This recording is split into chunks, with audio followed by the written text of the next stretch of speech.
suis Moritz Huntsman, je suis chercheur au CNRS en santé publique et sociologie.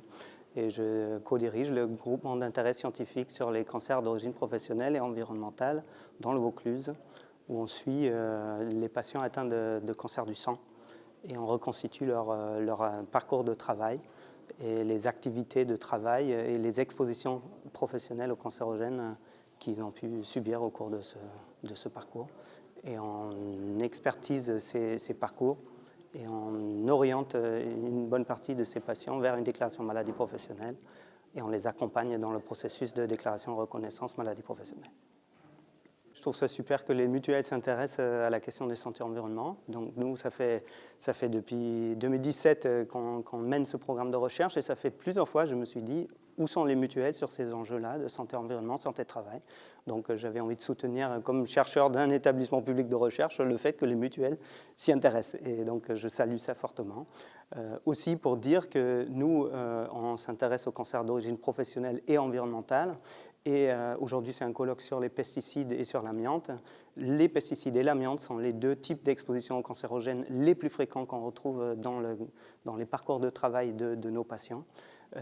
Et aussi pour peut-être rappeler le caractère massif des expositions professionnelles aux cancérogènes dans le cadre du travail, pour dire que, par exemple, dans le cadre de notre enquête sur les patients atteints de lymphome non-hodgkinien et de myélome, il y a plus de 90% des patients qui ont subi une exposition professionnelle aux cancérogènes. La plupart du temps, c'est des personnes qui sont largement polyexposées sur de longues années de leur vie de travail. En moyenne, c'est 34 ans d'exposition à des cancérogènes au cours d'une vie de travail. Plus que la moitié des patients sont exposés à 6 cancérogènes différents ou plus au cours de leur vie de travail. Et plus que la moitié de tous les patients que nous avons inclus dans l'enquête sont orientés vers une déclaration de maladie professionnelle. Et à ce titre, on souhaite porter aussi l'idée que les travailleuses et les travailleurs s'intéresser à la santé des travailleuses et des travailleurs est un moyen intéressant de s'intéresser aux expositions environnementales parce que c'est des personnes qui sont en première ligne. Souvent on dit que les travailleurs sont les sentinelles de la santé environnementale, mais c'est aussi un moyen, regarder la santé au travail est un moyen efficace de s'attaquer à la source des expositions, parce que dans la plupart des cas, les expositions environnementales prennent leur source là où travaillent des personnes. Donc agir sur la réduction ou l'élimination de ces expositions est un moyen d'agir sur la contamination environnementale. Voilà. Le premier grand enjeu en tant que chercheur, mais je ne le dis pas qu'en tant que chercheur, c'est de continuer à briser l'invisibilité des effets sanitaires et écosystémiques des pesticides. On a encore entendu aujourd'hui, il y a encore des sénateurs qui doutent qu'il y ait des morts, massivement des morts des pesticides. Je peux affirmer aujourd'hui ici qu'il y en a beaucoup et on ne voit que le pic de l'iceberg. Et donc continuer la recherche sur ces questions, évidemment. Peut-être dire aussi que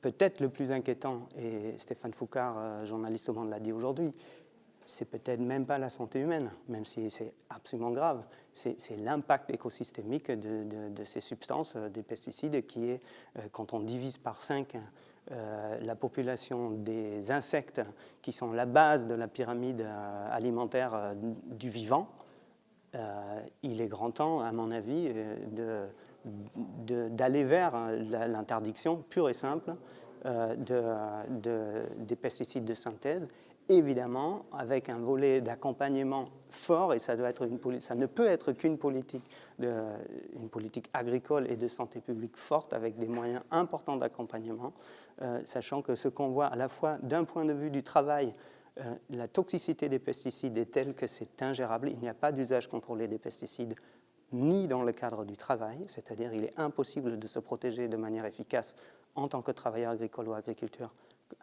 contre ces substances. Et d'un point de vue écosystémique, le constat est absolument évident que ces substances, la toxicité de ces substances est telle qu'elles sont proprement ingérables quant à leurs effets sur les écosystèmes. Pour moi, les mutuelles sont intéressantes parce qu'elles défendent, à la fois elles défendent les adhérents, elles sont légitimes de défendre à la fois le droit, par exemple à la reconnaissance en maladie professionnelle, mais aussi le droit de leurs adhérents de ne pas être exposés, d'avoir un environnement et un travail libre des expositions toxiques telles que les pesticides ou l'amiante d'ailleurs. Aussi, il y a des rôles, il y a évidemment le rôle de plaidoyer comme ce colloque qui sont très utiles, il y a un rôle de financement à la fois des recherches, mais aussi des actions, y compris des actions de prévention, donc orienter une partie des actions de prévention auprès des adhérents et plus globalement, en termes structurels, sur la prévention des expositions. Voilà.